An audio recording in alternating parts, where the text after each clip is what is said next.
एक भाव सुनाए। कुछ दिन पहले हम रात्रि में बैठे थे और मन में एक भाव आया। देखिए, ये हम निवेदन सबसे करते हैं कि आपने खूब रसिक जनों के पद गाए, लेकिन अब स्थिति ये होनी चाहिए कि आप स्वयं भी कुछ कुछ पद लिखिए। तो मन में भाव आया कि ठाकुर जी को माखन मिश्री पसंद है, ठाकुर जी को दूध पसंद है, ठाकुर जी को दही पसंद है। हमारी किशोरी जी को क्या प्रिय लगता है? ठाकुर जी को तो दूध पसंद है, पर किशोरी जी को क्या प्रिय है?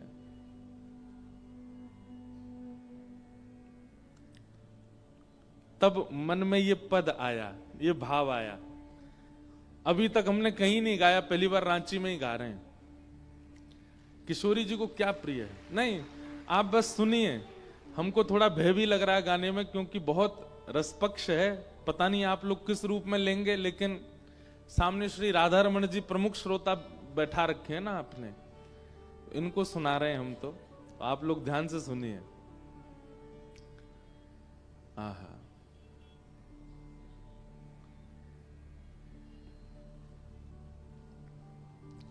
श्री जी को भावत दूध मलाई। किशोरी जी को क्या प्रिय है? मलाई प्रिय लगती है। मलाई जानते हैं? मलाई किसको कहते हैं? दूध के ऊपर जो मलाई जम जावे, वो किशोरी जी को वो प्रिय है। श्री जी को भावत दूध मलाई, ओटो दूध, ओटो दूध। अब ये ब्रज भाषा है। ओटो, ओटो दूध मतलब जो दूध खूब देर तक ओटाया गया हो, गर्म किया गया हो, वो अपने अपने रूप से आधा हो गया हो, उसको ओटा हुआ दूध कहते हैं। ओटो दूध सकोरा भर के, ओटो दूध। अच्छा, ओटे दूध की एक खास बात क्या है? ओटा हुआ दूध जो होता है ना, वो मलाई युक्त ही होता है। उसमें इतनी मलाई बन चुकी होती है कि वो इतना गाढ़ा हो जाता है, जब पिएंगे तो अपने आप मलाई आती रहती है। श्री जी को वो बहुत प्रिय है। ओटो दूध सकोरा भर के, मिट्टी के ग्लास को, पात्र को सकोरा कहते हैं। ओटो दूध सकोरा भर के, अधर ले पीवत प्यारी, अधर ले पीवत प्यारी,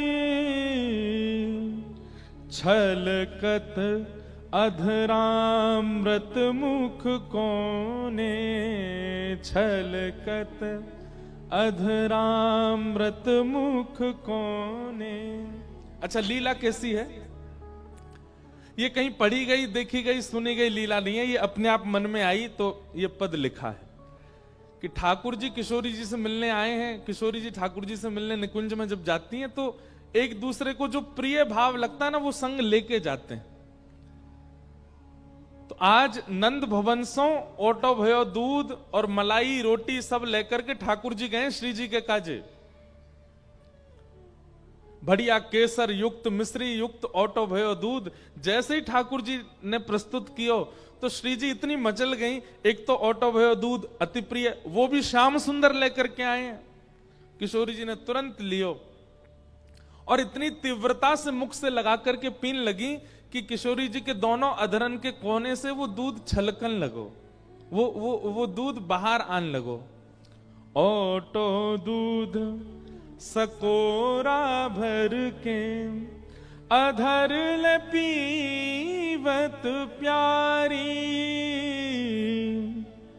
छलकत अधरामृत मुख कोने।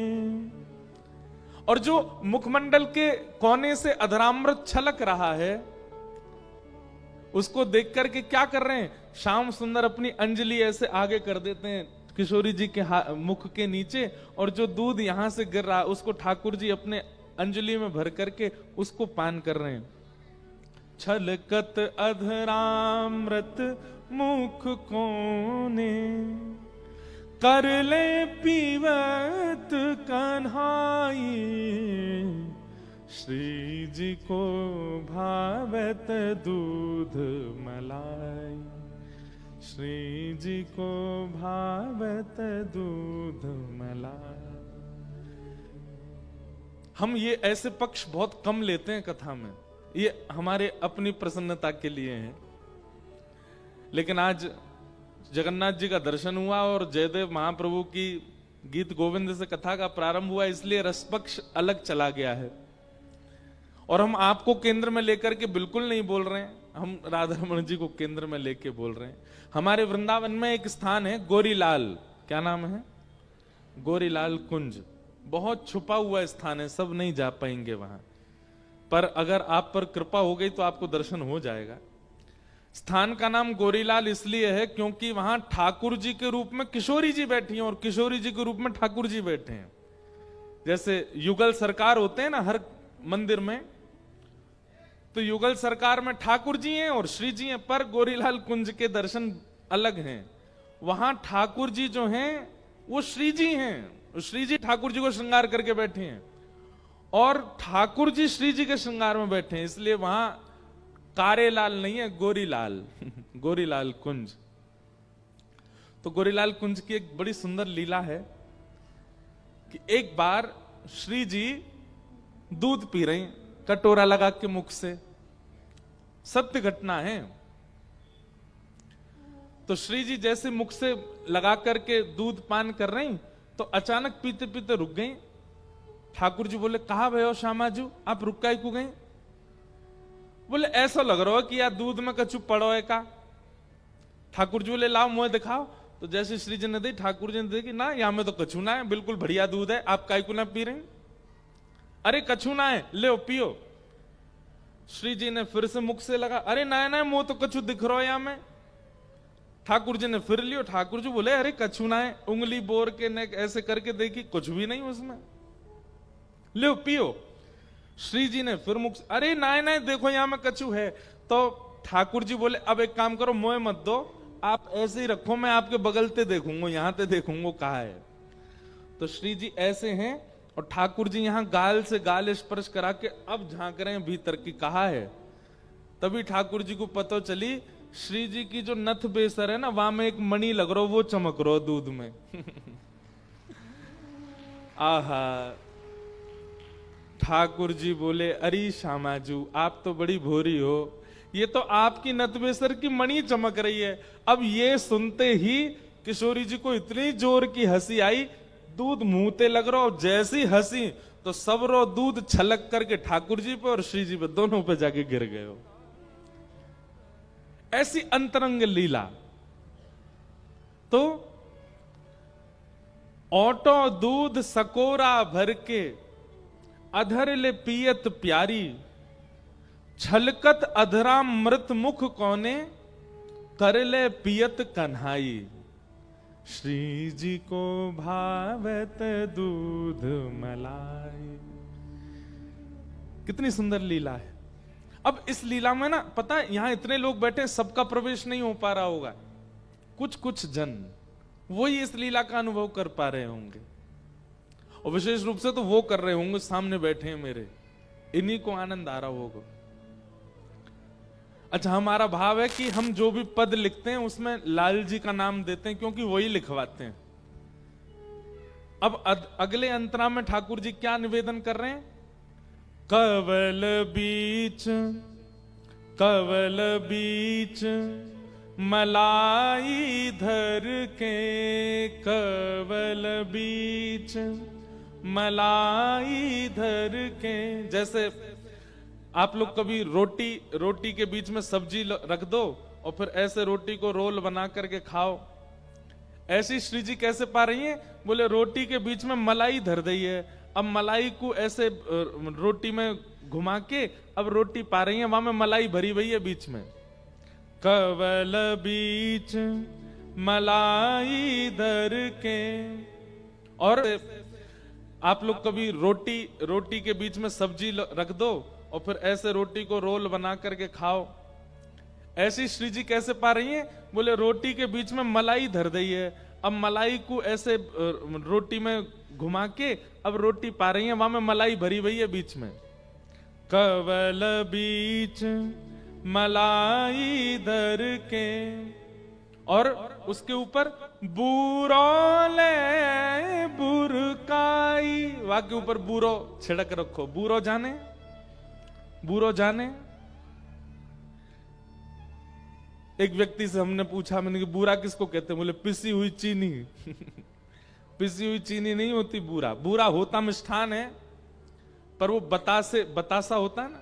अब क्या आप लोग विदेशी नहीं हो, हैं झारखंड में ही रहते हो, सब पता ही है, बूरा बतासा सब जानते ही हैं।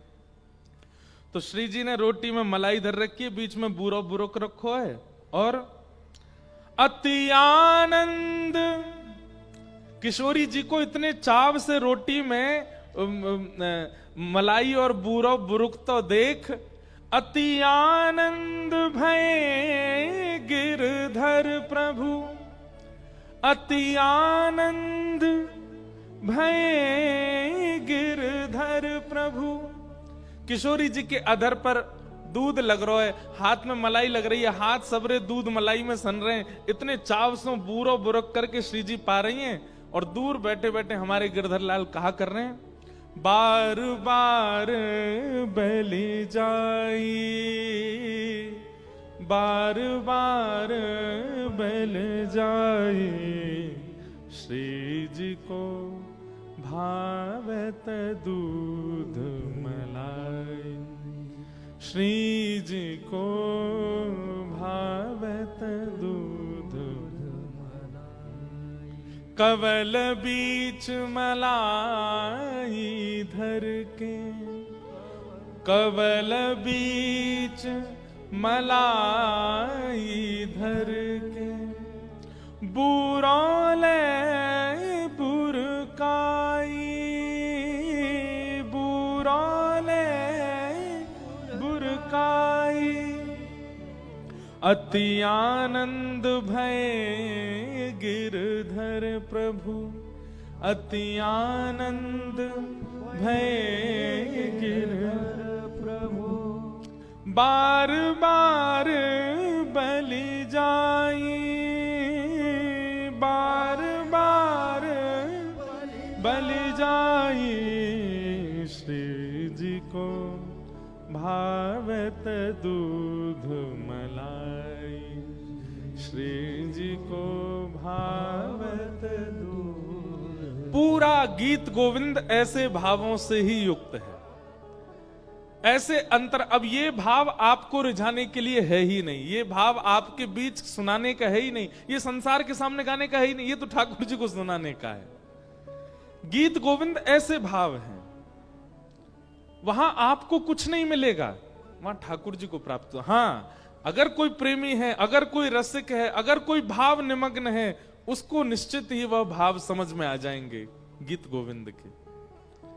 तो इसलिए गीत गोविंद के अर्थ समझने के लिए ज्यादा चेष्टाएं मत कीजिएगा, बस उसकी अष्टपदियों को जाकर के ठाकुर जी को सुना दीजिएगा, क्योंकि ठाकुर जी समझते हैं उसके भाव।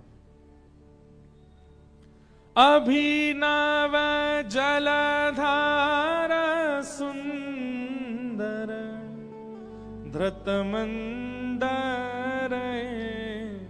धृतमंदर, श्रीमुख चंद्र चकोर, जय जय देव हरे। श्रीमुख चंद्र चकोर, जय जय देव हरे। कल हमने गोवर्धन उत्सव किया कथा में, पर हम कथा गोवर्धन उत्सव की कह ही नहीं पाए। लाल जी आ गए, आप सब लोग खड़े हो गए, तो फिर वहीं कथा विश्राम की। वास्तव में गोवर्धन लीला किस बात का प्रतीक है? बहुत ध्यानपूर्वक सुनिएगा हमारी बात। ठाकुर जी से जब हमारा प्रेम होने लग जाता है तो हमारी चिंता ठाकुर जी को होती है। एक बार कृष्ण भक्ति जीवन में प्रकट हो जाए, एक बार वृंदावन के प्रति प्रेम आपके चित्त में प्रकट हो जाए, उसके बाद यदि आपका धन भी कहीं गलत स्थान पर व्यय होता है तो ठाकुर जी को बहुत पीड़ा होती है। भाई जिससे हमारा संबंध नहीं, वो कहीं कितना भी खर्चा करे, हमको पीड़ा क्यों होगी? लेकिन हमारा जरा सा भी प्रेम किसी से है और हमें पता चले उसको करोड़ों का नुकसान हो गया तो पीड़ा होती है ना। ऐसे ही ठाकुर जी के जब हम आश्रित हो जाते हैं, उसके बाद हमारे धन भी अगर गलत जगह खर्च होता है, ठाकुर जी को बहुत पीड़ा होती है। ठाकुर जी ने मन में विचार किया कि मैं इन ब्रजवासीन को मिल गयो, इतनी सहजता से मैं इन ब्रजवासीन के समीप आए गयो, और जे सबरे ब्रजवासी मोह छोड़ करके बा इंद्र की पूजा करें, अपने जीवन भर की कमाई ते, अपने जीवन भर के सबरे श्रमन को वही के 56 भोग